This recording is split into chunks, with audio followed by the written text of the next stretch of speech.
guys, welcome to our channel Easy Van Life. As you can see, I'm not in a van today. You know, I was really fed up.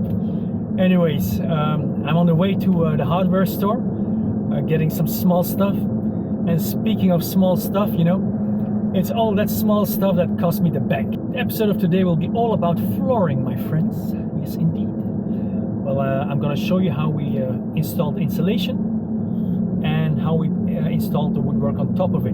It's going to be very straightforward.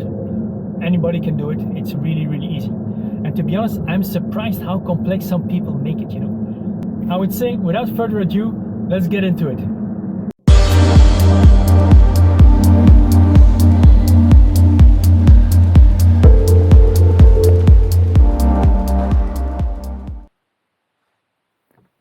We first started off with cleaning the floor with a vacuum cleaner, and then afterwards using a cloth to remove any fat or residue that was left on the floor.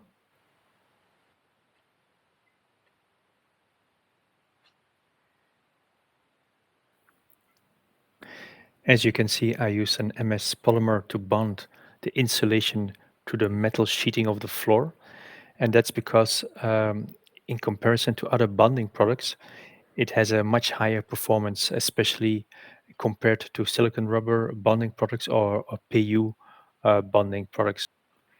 I use a high flexible polymer because when you drive a van, it will vibrate a lot, and most bonding products will let go after a certain period.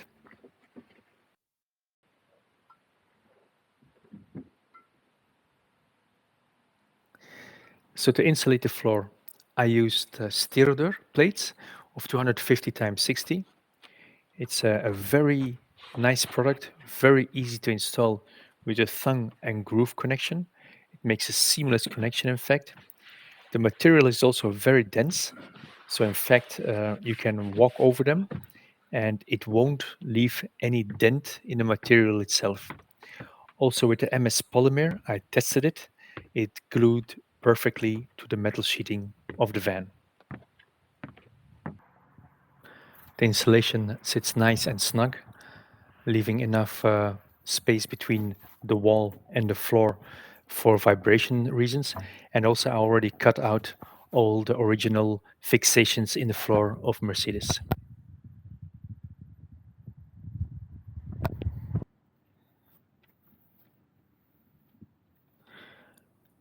I was lucky to have the old floor covering of the Mercedes Sprinter, so I used that to draw the lining on the plywood that I used for the new floor covering. It saved me a lot of time. Yeah, and my dog Remy, which is a pug, also wanted to lend a helping hand. She just loves it when I'm working.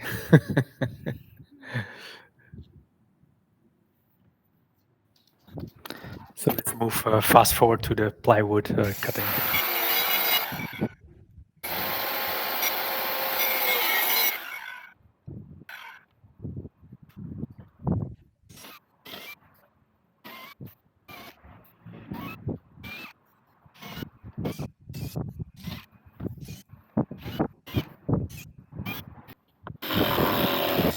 The plywood that I'm using for the flooring is 80 millimeter or a 7-inch thick.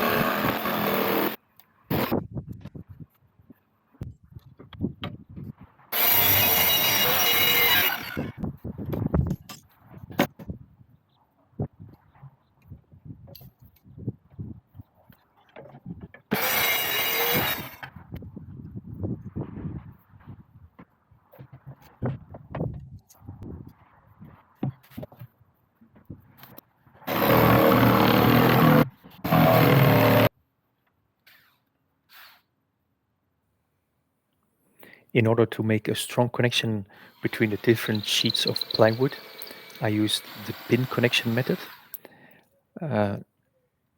just to make sure that the different holes and the pins were flush opposite each other. I used a maul to drill different holes in each piece of plywood.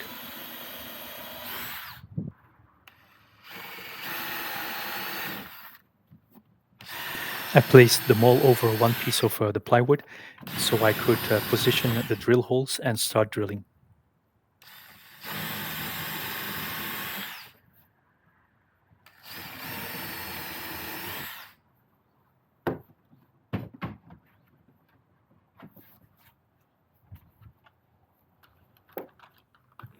After cleaning the drilled holes, I use some wood glue, which I add in every of the drilled holes.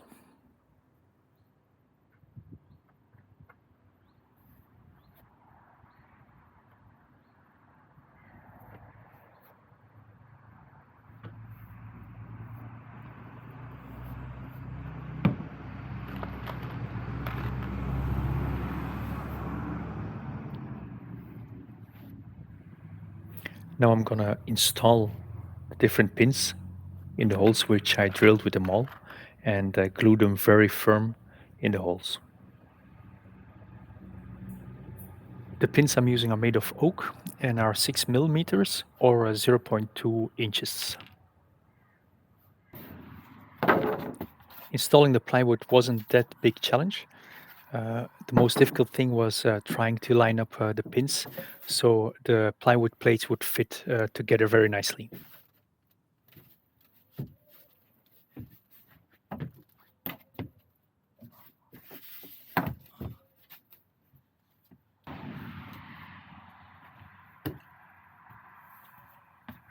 I'm using the MS polymer again to bond the plywood against the insulation.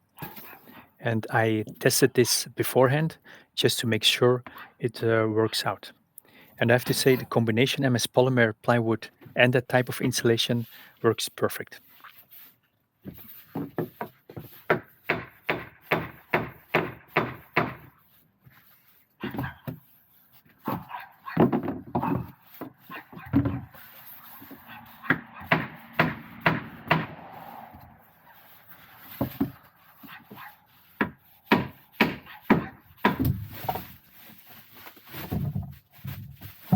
In fact, installing this last piece of plywood was the easiest part of the floor build. It fit like a glove, I have to say. It all comes down to a good preparation.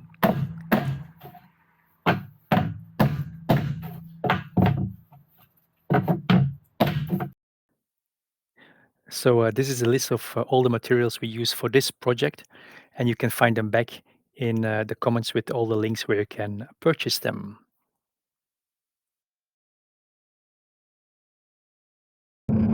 So guys, this was the end of our episode today.